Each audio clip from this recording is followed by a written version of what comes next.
On m'a parlé d'une dame et le tableau qui avait été peint de cette dame était un tableau assez noir, assez obscur, assez négatif.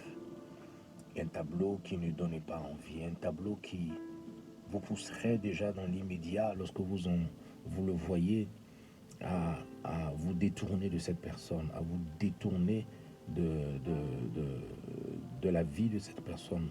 Vous ne rêveriez même pas vouloir être en accord ou en association ou en amitié lié, vous liez d'amitié à cette personne. Pourquoi? Parce que les commentaires, le tableau qui avait été peint d'elle était un tableau assez sale. Mais il m'a permis, par la grâce de Dieu, de, de rencontrer cette personne et de parler avec elle, d'échanger avec elle. Et je me suis rendu compte qu'en réalité, tout ce qui avait été dit d'elle, tout ce qui avait été raconté sur elle, qui avait été dit à son sujet, n'était qu'un tissu de mensonges. Il n'y avait rien de vrai dans tout ce qui avait été dit. On a traité cette femme de tous les noms, je ne sais pour quelle raison, mais cette femme, par son vécu, par ce qu'elle m'a montré, n'était pas comme ce que les gens disaient. Elle était complètement différente. Une femme avec un cœur extraordinaire. Une femme prête à aider, se surpassant, allant jusqu'au-delà de ses limites dans le but de faire du bien. En un mot, cette femme essaie de vivre sa vie chrétienne tout en posant des actions pour démontrer à son Dieu qu'elle l'aime, pour démontrer à son Dieu combien de fois elle est attachée et qu'elle désire aller en profondeur avec lui. Et ça m'a permis de comprendre et de tirer des leçons. J'ai compris qu'il ne faut jamais juger une personne sur ce qu'on entend d'elle. Lorsque vous jugez une personne sur ce que vous entendez de cette personne, vous ferez une très grosse erreur parce que vous risquez de vous leurrer. Vous risquez d'être étonné. Vous risquez de vous retrouver dans de beaux draps. Il est important pour vous d'aller à la source afin de pouvoir savoir si ce que l'on vous dit est vrai. Écoute, il ne faut jamais parler dans une affaire de quelqu'un qu'on ne connaît pas. Lorsque vous ne connaissez pas une personne, ne parlez jamais de cette personne. Ne mettez jamais votre bouche dans l'affaire d'une personne que vous ne connaissez pas. En un mot, la vie de cette personne ne vous regarde pas. Et vous savez, nous les Africains, nous sommes tellement friands de bonnes nouvelles. Nous sommes tellement friands de tout ce qui est, on dira, euh, la vie des autres. On ne parle pas de quelqu'un si on ne le connaît pas.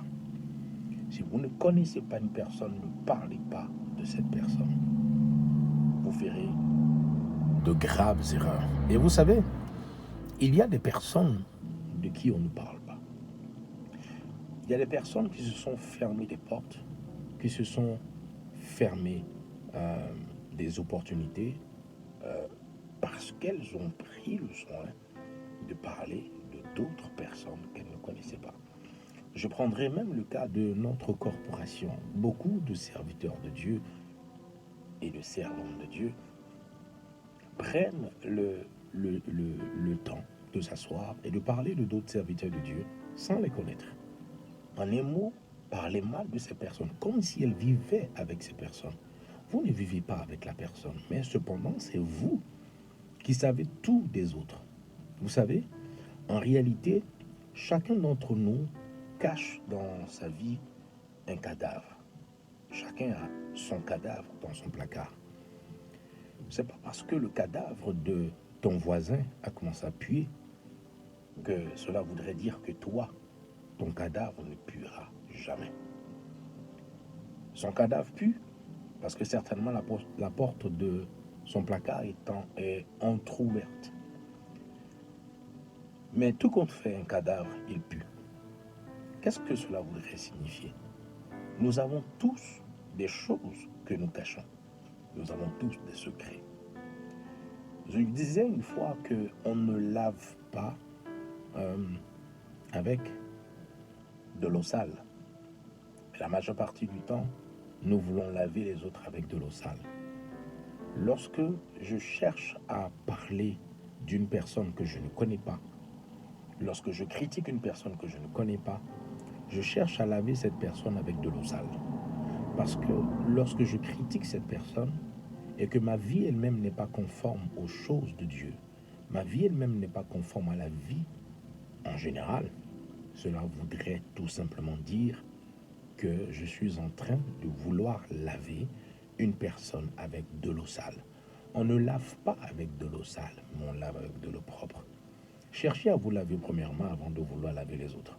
Comme Jésus le disait, cherchez d'abord à enlever la paille qui est dans votre œil, ou plutôt la poutre qui est dans votre œil, avant de chercher à enlever la paille qui est dans l'œil de votre voisin.